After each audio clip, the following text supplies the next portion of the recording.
My mother satisfied her throat, looked me dead in the eyes, and said, "The house goes to Priscilla.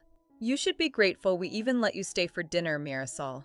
My sister sat across the table, smirking, dangling the house keys like a little trophy she'd won. My father stared at his plate. Not one person in that room said a word in my defense. They thought that was the end of the conversation. They had no idea it was the beginning of the worst 2 weeks of their lives. My name is Marisol. I'm 34 years old.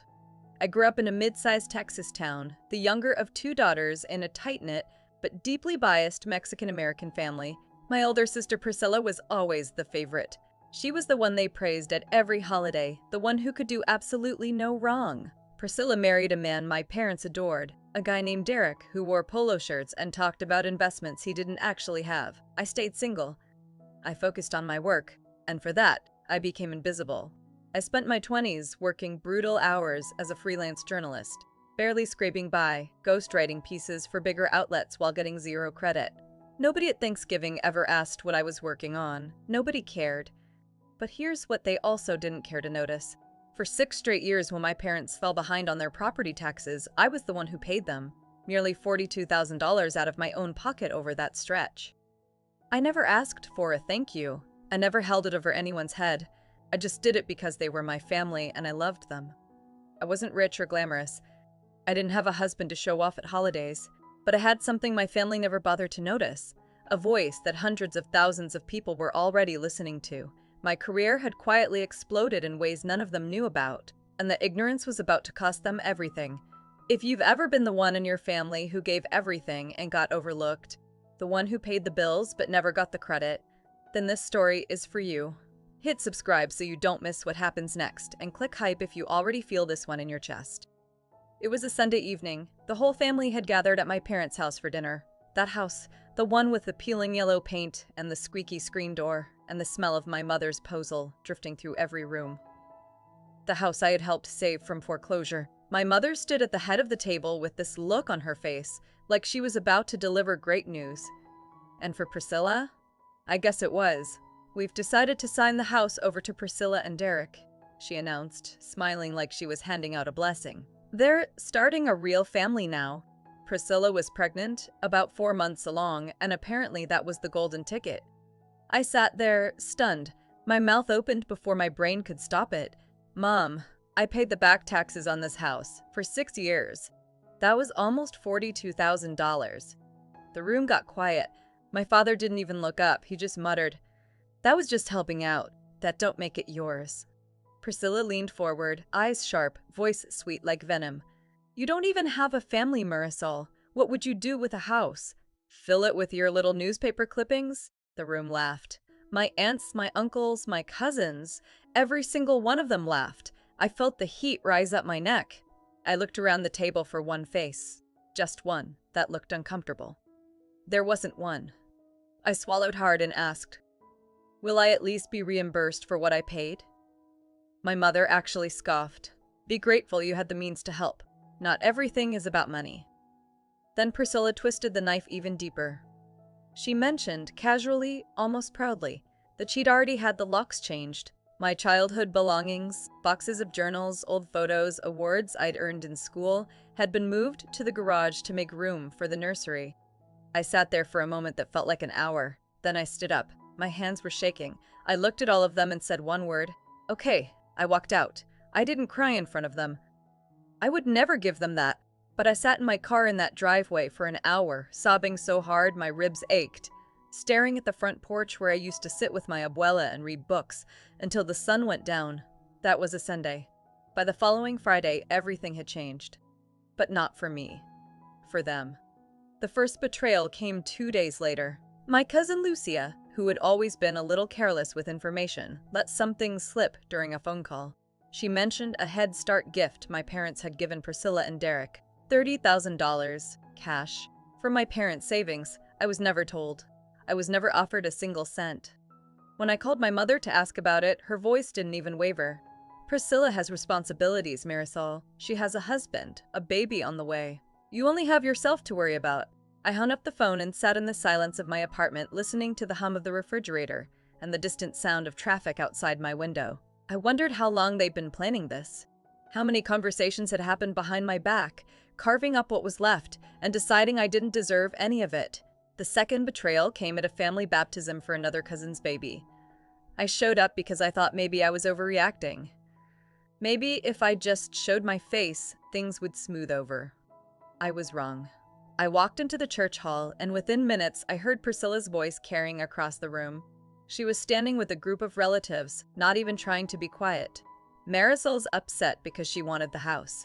Can you imagine? A single woman with no kids demanding a family home? The relatives murmured in agreement, nodding like she was making perfect sense. One of my aunts, Tia Rosa added, she should be focusing on finding a husband, not fighting over property. I stood there, just close enough to hear every word, holding a paper plate of food I would never eat.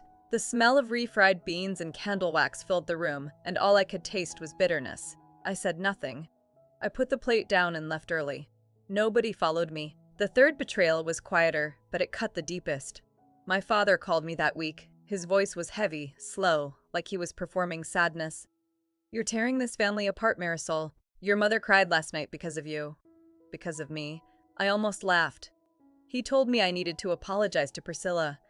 "Be the bigger person," he said. "You've always been the strong one." And in that moment, I finally understood what those words really meant. The strong one was code. It meant the one they never had to worry about because she would always take it. She would always bend. She would always come back. Not this time. I stopped calling. I went quiet. I opened my laptop and started working on something I'd been sitting on for months. My family took my silence as surrender. They were wrong. What my family didn't know, what none of them ever bothered to ask, was what I actually did for a living.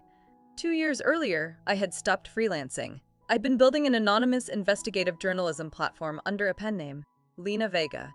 Under that name, I had broken 3 regional stories that went viral. One of them led to a local politician's resignation.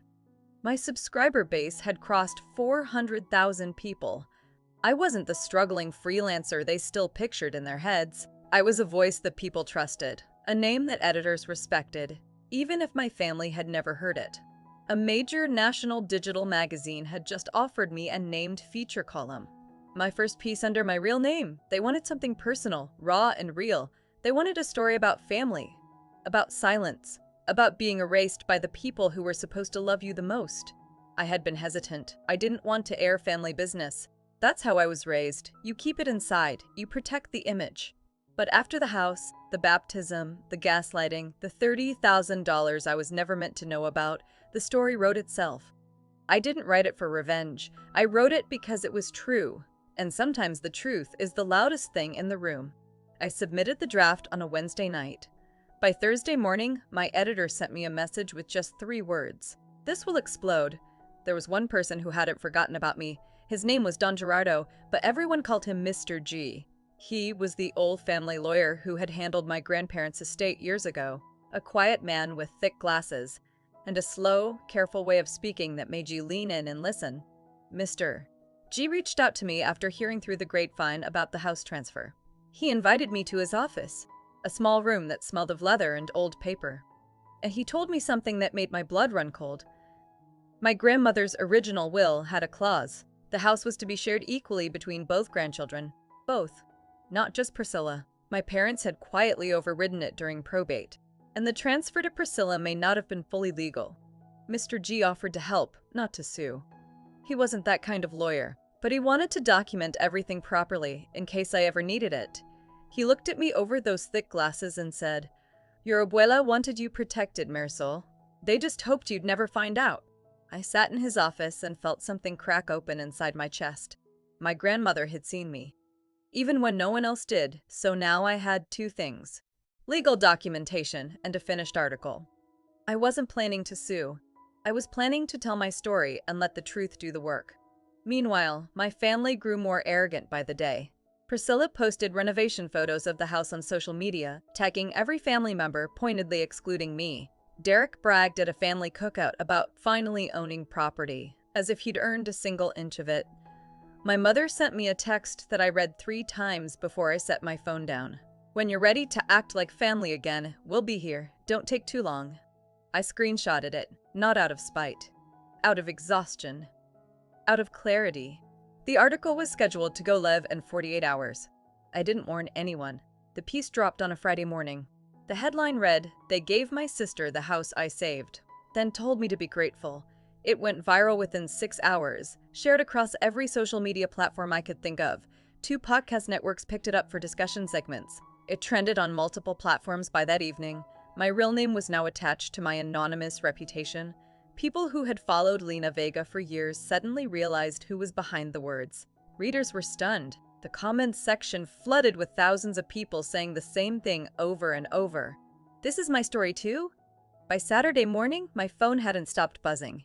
But the calls that mattered most came from the people who had laughed at that dinner table. Priscilla called first, screaming so loud I had to hold the phone away from my ear. "How could you do this to us? You aired our family's business to the whole world." I let her finish. Then I spoke, calm and steady. "You aired my worth to the whole family at dinner. I just let the rest of the world hear it too." She hung up. My mother called next, crying, her voice broken and high. "You've destroyed this family, Marisol." I closed my eyes. "No, Mom. You handed everything to one daughter and told the other to be grateful for the crumbs. That's what destroyed us." Then my father. His voice wasn't sad. It was cold, threatening. "Take it down, now, or you're done with this family." I didn't flinch. "I've been done, Dad. You just didn't notice because you never looked at me long enough to see." That same day, Mr. Daughter G sent a formal letter to my parents regarding my grandmother's original will clause. The house transfer was legally flagged. My parents now faced questions they couldn't dismiss with guilt trips or tears. Professionally, the doors blew wide open. The magazine offered me a permanent staff position. I accepted. A literary agent reached out about a book deal exploring family scapegoating and cultural silence. The very things my family tried to bury were now building my future. Priscilla tried to post a rebuttal online. It backfired immediately. Commenters flooded her post with receipts and direct quotes from the article. Derek deleted all of his social media within a day. And then came the moment I'll never forget. Priscilla called me one last time. Her voice was different. No screaming. No venom. Just something small and cracked. "You didn't have to do this," she whispered. I let the silence sit for a second. "And you didn't have to take my home, change the locks, and laugh about it. But here we are. I didn't sue for the house. I didn't need it anymore. I signed a lease on my own apartment in Austin, paid for entirely by my own career, my own name, my own work." Mr. G informed me that the legal pressure had forced my parents to set aside a portion of equity from the home for me, per the terms of my grandmother's original will. I donated every cent of it to a local women's shelter. The family didn't reconcile. Not right away. Maybe not ever.